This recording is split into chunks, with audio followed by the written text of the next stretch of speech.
오늘부터 금요일 저녁까지 고난주간 음성 설교로 여러분과 하나님의 말씀을 함께 나누겠습니다.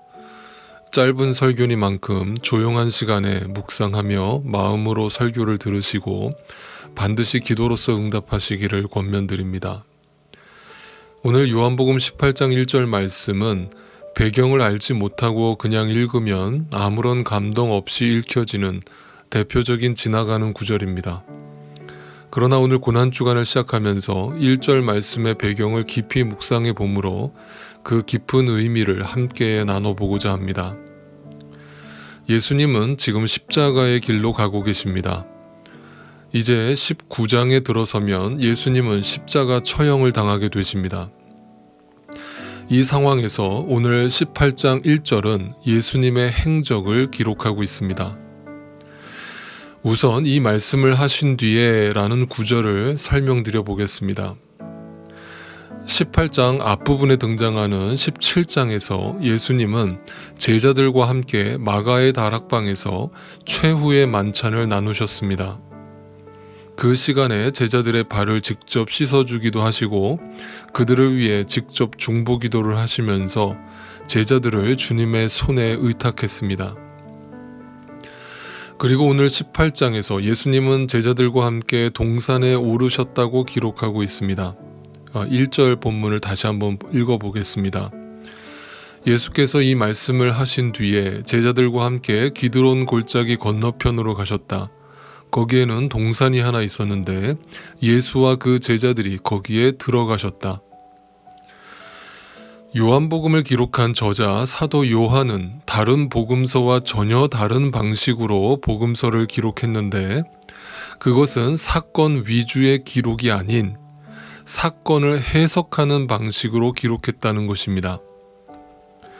즉 요한복음을 바로 읽기 위해서는 성경 전체적인 지식이 우선 필요하고 그래야만 하나님이 사도 요한을 통해서 우리에게 가르쳐주고자 하시는 예수님의 말씀의 참 의미와 주님의 행동의 의미를 명확하게 알게 된다는 사실입니다. 다른 복음서에 보면 이 동산을 겟세마네 동산이라고 가르쳐주고 있습니다. 즉 요한복음을 제외하고 나머지 마태복음, 마가복음, 누가복음은 이 공관복음서에서는 구체적으로 그 동산의 이름을 밝히고 있다는 것입니다. 그렇다면 왜 사도 요한은 그 동산의 이름을 구체적으로 밝히고 있지 않는 것일까요?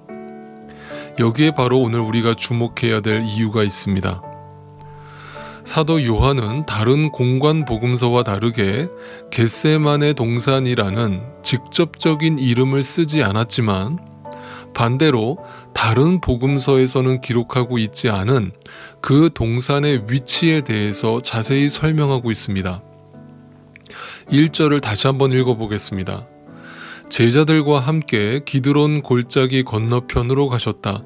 거기에는 동산이 하나 있었는데 즉 겟세마네 동산의 위치가 기드론 골짜기 건너편이라고 설명하고 있습니다. 왜 사도 요한은 간단히 겟세마네 동산이라고 적어도 될 것을 굳이 설명하지 않아도 될 겟세마네 동산의 위치를 자세히 설명하고 있는 것일까요? 그 질문에 답하기 전에 먼저 여기서 기드론 골짜기라는 곳은 도대체 어떤 곳인가 알아볼 필요가 있습니다.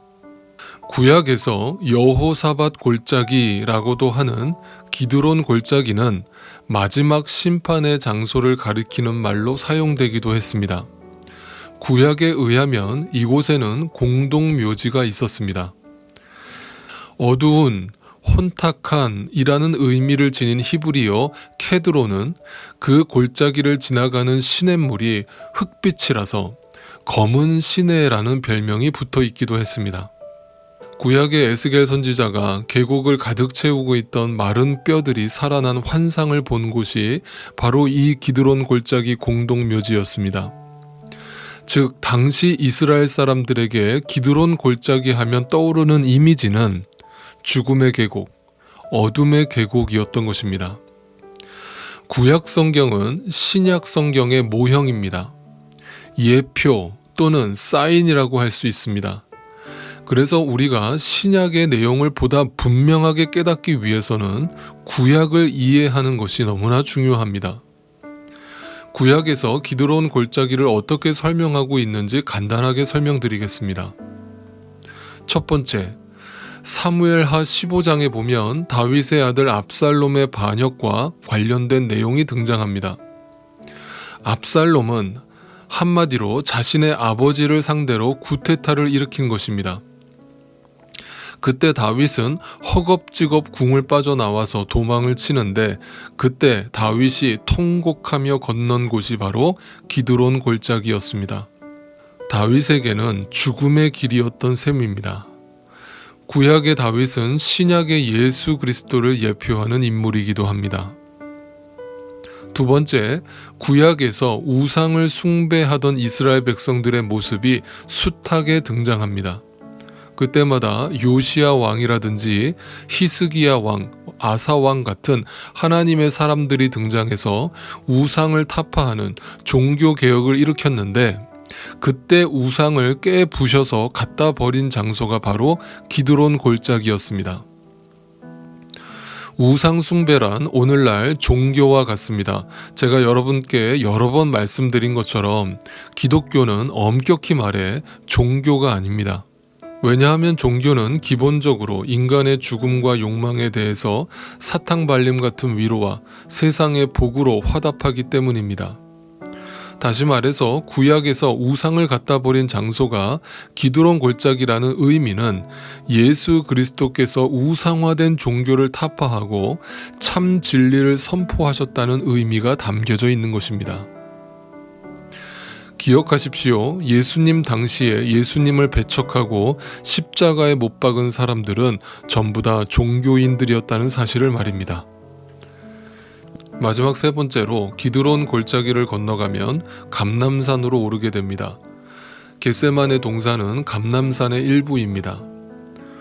구약에서 감람산은 스가랴 선지자의 예언에 따라 새 예루살렘이 이루어지는 메시아의 재림을 예언하는 장소입니다. 스가랴 14장 4절 말씀에 그날에 그의 발이 예루살렘 앞 곧 동편 감람산에 서실 것이요. 기드론 골짜기를 지나 감람산으로 향하셨던 예수님은 십자가를 넘어 새 예루살렘을 바라보시고 나아가셨던 것이었습니다. 이처럼 기드론 골짜기는 구약에서 예수님을 예표하던 다윗이 자식의 반역으로 눈물로 건너야 했던 배신의 장소였으며 구약의 모든 종교화된 우상들을 타파하여 버린 종교의 무덤이었으며 기드론 골짜기 넘어 감람산으로 예언된 새 예루살렘의 소망이 꿈틀거리던 장소였던 것입니다. 이제서야 왜 요한 사도가 다른 공관 복음서와 다르게 겟세마네 동산이라는 이름 대신 그 동산을 가기 위해서는 반드시 기드론 골짜기를 건너가야 함을 강조했는지 알 수 있습니다. 예수님의 삶과 죽음, 그분이 이 땅에 왜 오셨는지, 그리고 지금 어디를 향해서 무엇을 위해서 걸어가고 계신지를 명확하게 전달하기 위함이었습니다. 죽지 않으면 살 수 없습니다.